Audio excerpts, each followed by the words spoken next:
A little baby black, get that garbage out of here. What it do, baby? Yeah, yo, what do you know? There's a new NBA champion, and it's a team from Toronto, Canada. OG with a look, got it! OG Anunoby at the buzzer! Oh, like, cause my shot, I expected to make it, so like I don't shoot trying to miss. Looks like you lost another one.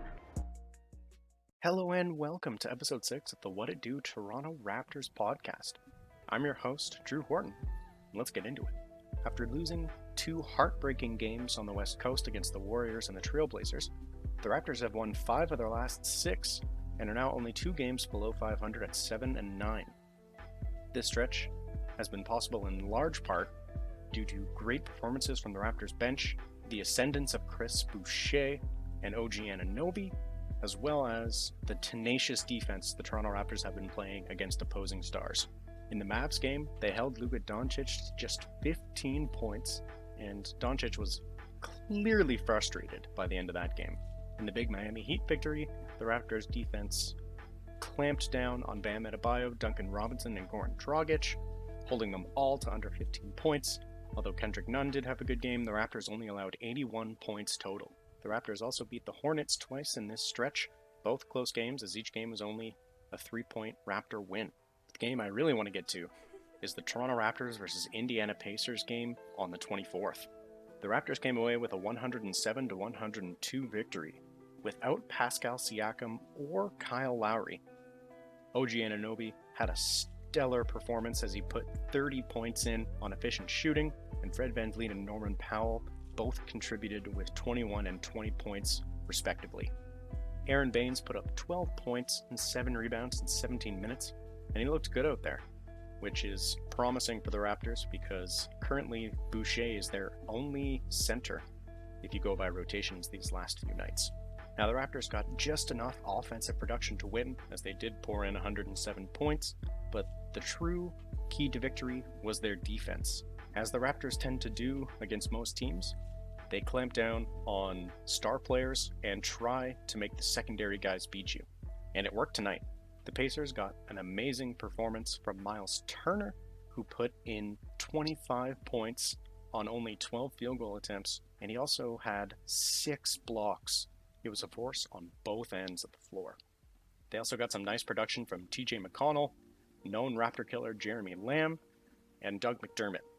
However, Domantas Sabonis and Malcolm Brogdon combined for just 22 points on 6 of 32 from the field. The Raptors held the 2 best players on the Pacers to 22 points on under 20% from the field. That is fantastic. This included back-to-back clutch blocks from Chris Boucher and Stanley Johnson in the closing seconds of the game, both on Sabonis as he was trying to get to the rim to tie. And those 2 blocks sealed the win for the Raptors, as soon after, the Pacers were forced to foul.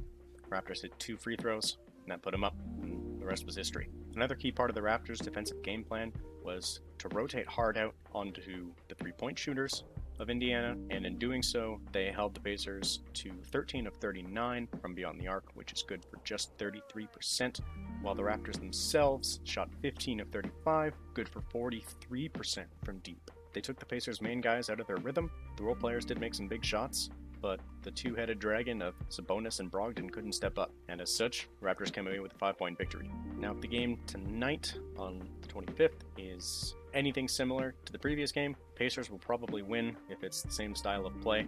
I don't expect them to miss so many 3-pointers from their top 2 players, and we can't expect OG to draw 30 again, but that depends if Kyle Lowry and Pascal don't play. I don't know at this point, but if they do, then I'd say we've got a very good chance, and if they don't, well, it'll be an uphill battle. I'd say without those 2 guys, getting 1 win off of the Pacers on a 2-game away trip is not bad considering.